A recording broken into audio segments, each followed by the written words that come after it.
Buenos dias, vecinos. This year, Colombia has national elections. This happens every 4 years. If you want to know a little bit more about how this works, how this is organized, I'll give you a brief overview. Here's some of the topics I'm going to be talking about. I hope you find it interesting. I hope you learned something. I actually learned a lot myself just doing a little research for this video, so I'm kind of excited. Alright, I have to give a little shout out to my people here in Santander. In the provincia of Vélez, Santander, women were given the vote in 1853. This was the first municipality, the first province in all of Colombia to give women the right to vote. A full 100 years before women were given the right to vote in the whole country. Alright, Vélez, muy de Vélez. Just to put that into perspective, in Canada, women won the right to vote in 1918. In the USA, women won the right to vote in 1920. And in the UK, women won the right to vote in 1928. And here in Colombia, women won the right to vote in 1954.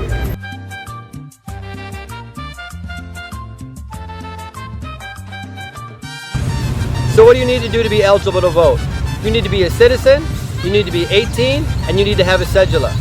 Yes, you need a cedula. That means you have to present ID to vote. I know this is a controversial topic in my country. Here in Colombia, it's not a controversial topic at all. It's really easy to get a cedula, and it's just there to identify you. And when Colombians turn 18 and get their first cedula, you're automatically registered in the voter rolls. So the idea is to encourage civic participation. The idea is to encourage voting. People have asked me if foreigners can vote. Yes, foreigners can vote, but only in small municipal elections, only in the local elections. And there are certain requirements for that too. You have to be a resident for 5 years, you have to be 18 obviously, and you have to register yourself. You are not automatically registered the way Colombian citizens are automatically registered into the voter roll. So if you're a foreigner, if you've been a resident for 5 years and you want to vote in local elections, check with your local elections board. You can probably register to vote and vote for mayor or city council or some of those local elections. You can't vote for president, but you can vote for your mayor. Check with your local elections board. The elections are run by an independent agency called the Consejo Nacional Electoral, or CNE. This agency is in charge of setting up everything for the election, including organizing the poll workers. Poll workers are selected from the voter registration rolls. From what I understand, this is really similar to the way jurors are selected in the United States. So here in Colombia, every citizen who's over 18, every citizen who's registered to vote, has the potential of being called up to be a poll worker. Most Colombians I know don't really like to do it. It's kind of a pain in the ass.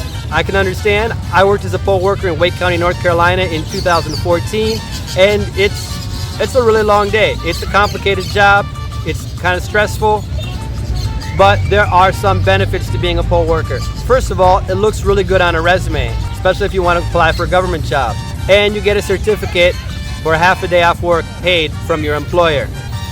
Of course, half of Colombians work for themselves, so that certificate doesn't really have a lot of value for some people, but it's a nice gesture anyway, right? You also get a discount on your passport fees. If you need to replace your military book or your ID, your cedula, you get a discount on that. I don't know how much a cedula costs for citizens, but I know for my cedula extranjería, it costs 282,000 pesos. So any kind of discount is well appreciated. And I believe there's a discount for students that are attending state schools too, but I'm not sure about the details there. In Colombia, we have national elections every 4 years. If you're from the States, that corresponds with when we have our midterms. If you're not from the United States, that corresponds to every year we have the World Cup and the Winter Olympics. The first election I was here for was in 2018, and 2022, 2026, 2030, 2034, etc., etc. Keep going on until 4 years. The congressional elections are mandated by the Constitution on the second Sunday of March. The presidential elections are in 2 rounds. The Constitution says that the first round is going to be the last Sunday in May, and then the second round is 3 weeks after that. So obviously sometime in June. One thing to be aware of in Colombia, on election day we have ley seca, or dry law. That means no alcohol sales on election day. Actually, it's usually longer than that. Election day is always on a Sunday, and there's usually no alcohol sales from Saturday at 6 p.m. till Monday at 6 a.m. So if you're one of those kind of people that likes to drink on Sunday, plan ahead, because you can't buy any beer on election day, and most of the bars are closed too. Congress members take their seats on July 20th of the same year, and the president gets sworn in on August 7th of the same year. If you know Colombian history, you know July 20th and August 7th are both very important days in Colombian history. If you want to know more about those days, I made a video about July 20th over here, and I made another video about August 7th over here. And if you don't know who this lovely lady is behind me, I made a video about her too. These are all very important parts of Colombian history. Alright, so before I tell you how we elect members of Congress, let me tell you a little bit about how Congress is organized. In Colombia, we have a bicameral legislature, which is pretty common in a lot of countries. You have a bicameral legislature in the UK, Spain, Germany, France, Japan, the US, Canada. It's really common all over the place. In New Zealand, you don't have a bicameral legislature. I'm sure you Kiwis have a good reason for that. So the two houses are the Senate and the House. We call them the Senado and the Cámara. The Senate has 108 seats. So the main body of senators, the 100 senators, represent all of Colombia. So 100 senators for 50 million Colombians. And then there's also 8 extra senators. And these are for some special demographics. On the other side, in the Cámara, there are 188 representatives. These representatives are allotted according to the population of each department, very similar to the House of Representatives in the United States. So places like Bogotá have a lot more representatives, places like Casanare have a lot fewer representatives. Also, just like the Senate, they add some extra demographics.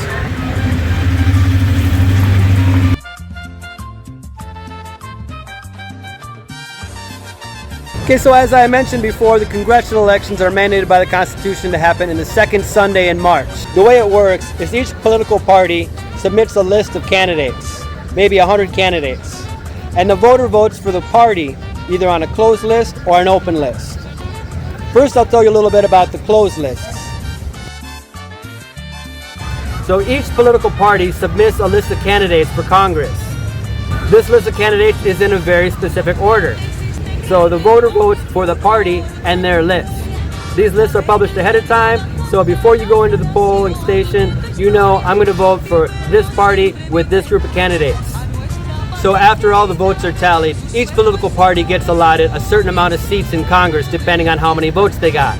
So for example, if Party A gets enough votes to receive 10 seats in Congress, the first 10 candidates on that list are seated. Party B gets 20 seats in Congress, the first 20 people on the list get seated. The open lists are slightly different.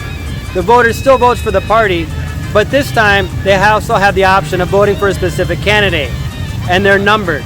So you might have seen the advertisements where they have pictures of the ballot, and you put an X through the party, and then you put an X through the candidate number, 1, 2, 3, or 76, or 107, whatever the number is.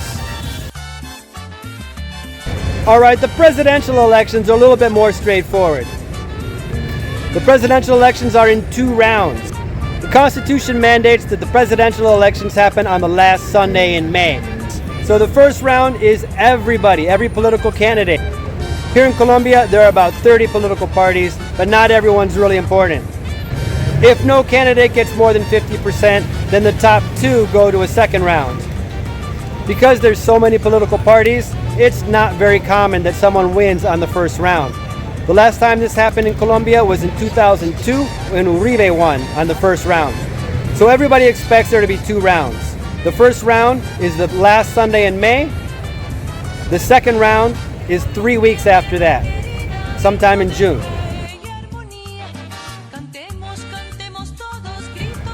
So if you're like me and you're curious about these parties, curious about who stands for what, I put together a very short little summary.